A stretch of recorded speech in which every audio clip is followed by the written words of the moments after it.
Michelle Sterling for Friends of Science Society. I'd like to talk a little bit today about some of the climate and carbon market issues that I believe are standing between us and a deal with the United States. Some people have been kind of surprised that Prime Minister Mark Carney hasn't, made more meetings with President Trump. He's said things like, who cares, and that he's going to diversify markets worldwide. Well, that kind of diversification is important, but it takes years, decades in fact. So that's not going to happen overnight. And you'd think a person with his experience would know that. But I think one of the things that's in the way is the fact that the Republican House Judiciary Committee was conducting an investigation into what they call the climate cartel. And it was looking at some things that they think are antitrust violations in the States. So what was happening is that you would have asset managers like BlackRock. You would have banks like those participating in the Net Zero Banking Alliance or in the Glasgow Financial Alliance for Net Zero, both of which are organizations that were set up by Mark Carney. And also another group called Climate Action 100, which is like a shareholders action group. And these groups would be telling companies that they were invested in how to run their business, but in a way that the House Judiciary Committee thought was, first of all, detrimental to shareholder earnings, and secondly, probably an antitrust violation. So many people have said that GFANZ and the NZBA, the Net Zero Banking Alliance, maybe people have said, these collapsed because Trump was elected. No, this began long before he was elected, because the risk of an antitrust charge is the penalties are extremely expensive, very high costs, and sometimes, if criminally charged, people can also go to jail. So I guess the best example to try and explain to you what was going on would be one of demand management. And this is a clip that I watched a few times with Rep. Thomas Massey in the States.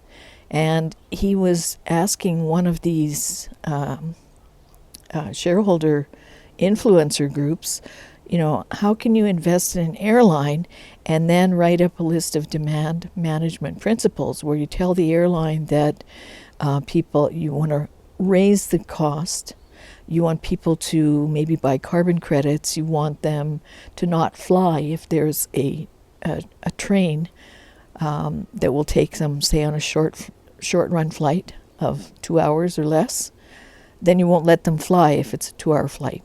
So, the conclusion that the committee came to is that this so-called climate cartel has actually waged war on the American way of life, trying to tell people when to fly, what to eat, and what car they can drive. What is demand management? Does somebody want to tell me what demand management is? Because it's nobody jumped on that. So, it's in all of your documents, demand management. It's kind of the go-to thing to reduce. When you discover that the technology isn't there yet to reduce the emissions and keep the production the same, you suggest in the documents that the companies, here's a document called Investor Actions to Align the Aviation Sector with the IEAS 1.5 degree decarbonization pathway. It suggests that the aviation companies themselves could manage demand by raising their prices. Now, the problem here is that this is coordination. You guys are putting these documents together, you're sending them to everybody, you're collaborating on the documents, and then you're going to the companies that you've invested in and saying you should do this. So, you can see if you look at Canadian policies or European policies, that's exactly what governments are doing. They're in Canada, they're mandating EVs in a country where it's really not very appropriate and where we don't have that manufacturing sector. And they're mandating heating pumps in Europe this turned into a big scandal in Germany called Boilergeddon. But prior to Mark Carney being elected, he was advocating in one of his speeches, he said, I wish that the government would have given 1 million heat pumps to homes across Canada rather than investing in EV battery plants. So that was like an off-the-cuff quip of his. But you see where I'm going. Canada and the EU have this focus on controlling the way people live, and the Trump administration wants to free people from that. Now, associated with all of this in the background is the growth of carbon markets worldwide. And Goldman Sachs, which was Mark Carney's former employer, has been a participant in carbon markets for many years.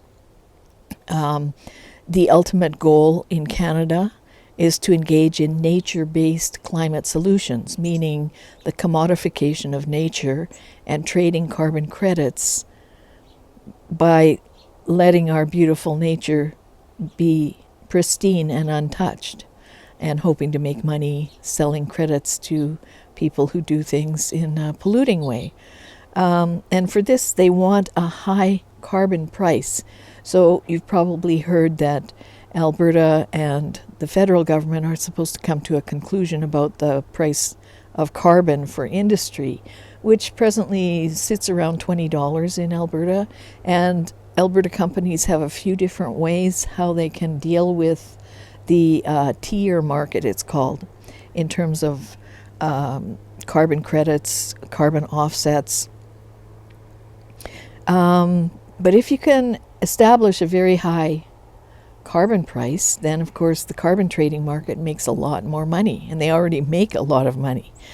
And an interesting thing, again, relating to the banking sector, it was found that the Network for Greening the Financial Systems, which is a group of central bankers, had been using a very flawed climate damage economic function in their calculations. So they drew this climate damage function from a report written by Kotz et al. In 2024. And as soon as this report came out, a lot of people looked at it and said, hey, this is flawed, you shouldn't use it. And finally, a year later, Nature Journal retracted that report, which is not very common that they actually retract a report. They might fix it up and republish it, but they're not going to just retract it unless there's something terribly wrong. They did that. But the banking sector has not abandoned it. They haven't apologized for it. They haven't made statements about it. We've sent a number of letters to the Office of the Superintendent of Financial Institutions in Canada, explaining to them that this climate damage function paper was deeply flawed, that it was also rife with conflicts of interest, and that it should not be used to set climate risk. And we didn't get a response. And just actually the day after we recently issued another open letter to them, they came out with all kinds of pronouncements about climate risk and everything along that line. So what am I trying to get to here? See, the banking sector is deeply embedded in climatology, in climate thinking, in climate ideology. They've established green bonds. They promote certain types of industry over others because it's supposedly clean.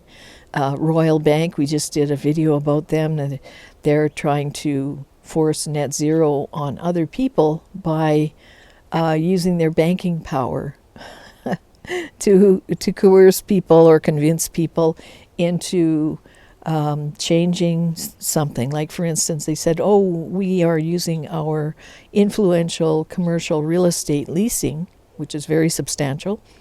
We're using that to get our landlords to agree in the lease that they will upgrade the building to net zero 2040 standards. So, that's very similar to the kinds of things that were going on in the States that the American administration objected to. So you can see that this is a real barrier between Canada and the US right now. Because basically, Donald Trump is destroying Prime Minister Carney's last decade of work on the climate file. And you can see that that would be awkward, at least, if not more. So why would he establish a new EV mandate, for instance? And why would we be trying to partner with China?